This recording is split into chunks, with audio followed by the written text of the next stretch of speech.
Kazakstan'a bolup geçen gozgolondan soň öňkü prezident Nursultan Nazarbayev ilkinji gezek ekranlaryň öňüne çykdy.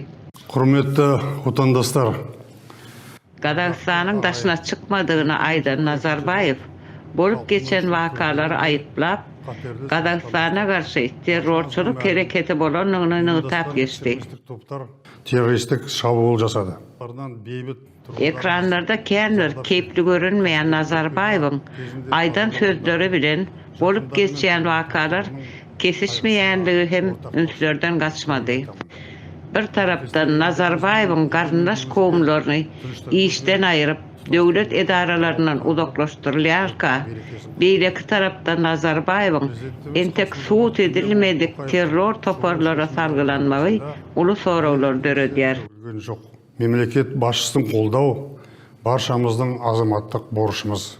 Endigi gezekte осы okuygadan sabak alıp, mınday bassızlıkka yol bermemege tiyişmiz.